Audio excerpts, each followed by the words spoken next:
दोस्तों, धर्मेंद्र प्रधान के इस्तीफा के बाद में अब इस्तीफे का नंबर लाया जा रहा है नितिन गडकरी जी का, जहां पर इनके खिलाफ में अब एक मोर्चा शुरू हो रहा है, जहां पर ऑनलाइन लोग अब इथेनॉल वाले बाबा की बारी है ऐसा कर करके मीम बना रहे हैं और काफ़ी ज़्यादा बातें कर रहे हैं कि भैया अब नितिन गडकरी जी को भी रिज़ाइन देना पड़ेगा क्योंकि इनका कॉन्फ्लिक्ट ऑफ इंटरेस्ट है। और ऊपर से जिस तरीके की पॉलिसीज़ इन्होंने लाई है जहाँ पर पब्लिक को कोई चॉइस नहीं दी है, ना ट्रांसपेरेंसी रखी है, इस तरीके की चीज़ें, मतलब चलो ठीक है पेट्रोल पंप मालिक ने लगा दी होगी, लेकिन उससे पहले किसी को मालूम भी नहीं था कि वो इथेनॉल ब्लेंडेड पेट्रोल अपनी गाड़ी में डलवा रहे हैं। अब इथेनॉल ब्लेंडिंग की जो भी इकोनॉमिक या एनवायरमेंटल जो भी इम्पैक्ट था उसकी स्टडीज़ को भी इन्होंने पब्लिक नहीं किया। व्हीकल की माइलेज ड्रॉप हुई उसके बारे में भी कोई बात नहीं हो रही है, इंजन लाइफ ख़राब हो रही है, इमिशन के ऊपर जो भी इंडिपेंडेंट इन्होंने स्टडी करी है वो भी पब्लिक नहीं की गई। तो उन सभी की डिमांड की जा रही है कि इन सभी चीज़ों को जो भी आपने स्टडी करी है E20 पेट्रोल लाने से पहले वो सारी पब्लिक की जानी चाहिए। तो मतलब कई सारे लोग हैं, चाहे तहसीन पुणेवाला हो, दूसरी कई पॉलिटिकल पार्टीज हो या फिर टैक्सी यूनियन भी आ चुकी है इसके अंदर, और कई सारे लोग तो हैं ही जो कि दुखी हो चुके हैं। E20 पेट्रोल एक तो महंगा करके बेचा जा रहा है उससे भी,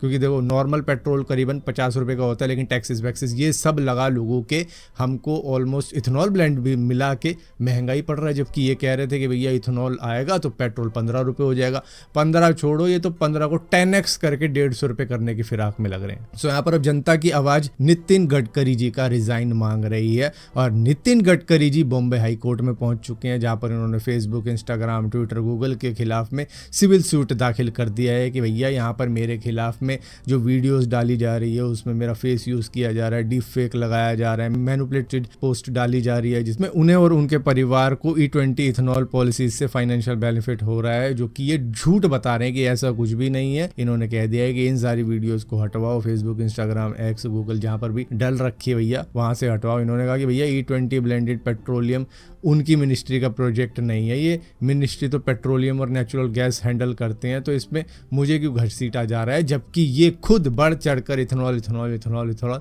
इतने सालों से कर रहे थे। तो सबको यही लग रहा था कि इथेनॉल के तो बाबा यही हैं, लेकिन पता लगता है कि हरदीप पुरी जी हैं और उसके बाद में प्रमोट ये करते हैं, जबकि ये रोड मिनिस्टर भी है, यूनियन मिनिस्टर भी हैं। दोस्तों, स्टूडेंट प्रोटेस्ट के दौरान क्या क्या हुआ है वो तो आपको बड़े अच्छे तरीके से मालूम होगा, लेकिन बिहार के सिवान डिस्ट्रिक्ट के अंदर 25 जुलाई को स्टूडेंट प्रोटेस्ट के अंदर ही एक पुलिस कांस्टेबल ने AK-47 से फायरिंग कर दी थी। यहाँ पर हालांकि गन का मुंह तो ऊपर को था, लेकिन फिर भी भाई ग्रेविटी तो कहीं ना कहीं अपना असर दिखाएगी, वो गोली ऊपर जाएगी तो नीचे भी आएगी ही। तो ये वीडियो जैसे ही वायरल हुई पुलिस कांस्टेबल को तुरंत ही सस्पेंड कर दिया गया और इसके खिलाफ में डिपार्टमेंटल इंक्वायरी भी शुरू हो चुकी है कि भैया तूने किससे पूछ के स्टूडेंट्स के ऊपर AK-47 चला दी थी। हालांकि किसी को गोली लगी नहीं है, लेकिन लग सकती थी, क्योंकि भैया जो चीज़ ऊपर जाती है वो नीचे भी आती है और भीड़ में किसको कहाँ गोली लग जाए कुछ मालूम नहीं है। तो यहाँ पर अभी इनके खिलाफ में इंक्वायरी अलग चल रही है और सस्पेंड अलग कर दिया गया है गोली चलाने के लिए। दोस्तों, अगर आप किसी अफ्रीकन कंट्री के अंदर घूमने के लिए जाते हो तो थोड़ा देख भाल के जाना, क्योंकि Indian origin diamond businessman Dhiru Ramani जो कि 75 साल के हैं, वो अप्रैल महीने में वेस्ट अफ्रीका की एक कंट्री माली में गए थे, जहां से इनका किडनैप हो गया और लगभग 3 महीने तक ये किडनैपर्स के साथ में ही रहे थे और वहां पर 100 करोड़ रुपए की रैंसम मांगी गई थी, जिसके बाद में इन्हीं की फैमिली के कुछ US के मेंबर हैं, उन्होंने बातचीत करके इस अमाउंट को कम करवाया था। ऑलमोस्ट 44 करोड़ रुपए तक वो ले गए। तो यहाँ पर जो लोकल अथॉरिटी थी उन्होंने किडनैपर्स के साथ में बात करवा के मीडिएशन करवाया, ये नहीं कि छुड़वा लें किसी तरीके से बिना रैंसम दिए हुए, वो तो वो नहीं कर पाए, लेकिन हाँ उन्होंने मीडिएशन करवा के 44 करोड़ रुपए में इस मामले को सुलटाया। जिसके बाद में धीरू रमानी जो कि गुजरात के अमरेली डिस्ट्रिक्ट के रहने वाले हैं, ये सूरत के अंदर एक डायमंड बिजनेस चलाते हैं और ये माली गए हुए थे गोल्ड माइन खरीदने के लिए, जिसको इन्होंने खरीद भी लिया था और वहीं से इनका किडनैप कर लिया गया, जिसके बाद में 100 करोड़ रुपए की रैंसम मांगी गई थी और ऑलमोस्ट 3 महीने की बातचीत के बाद में 44 करोड़ रुपए में जाकर इनको छोड़ा है। तो ये इससे पता लगता है कि अगर आप जा रहे हो अफ्रीकन कंट्रीज़ के अंदर, खासतौर पे माली या कोई ऐसी कंट्री जहाँ पर लोकल अथॉरिटी कुछ नहीं करती, सिर्फ मीडिएशन करती है कि हम चलो पैसे की मांडवली करवाते हैं, तो भैया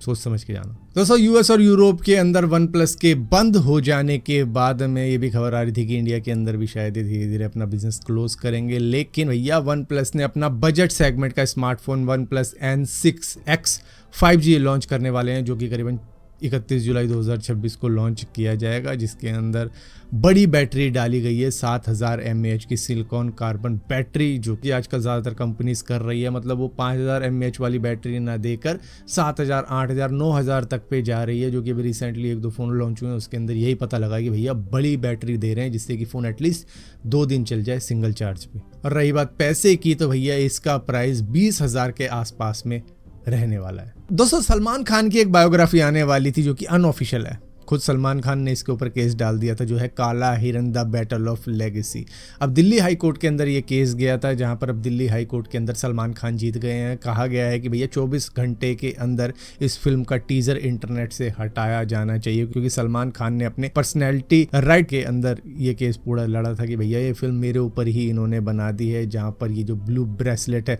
उसका यूज़ किया गया है। 1998 के अंदर जो ब्लैक बक केस हुआ था उससे मिलती जुलती चीज़ें भी दिखाई गई हैं, एक्सीडेंट से रिलेटेड भी चीज़ें दिखाई गई हैं। तो यहाँ पर इन्होंने कहा कि भैया फिल्म पूरा मेरे ऊपर ही बनाई गई है, जहाँ पर साफ साफ दिख रहा है, जहाँ पर डायरेक्टर था वो तो कह रहा था कि भैया नहीं,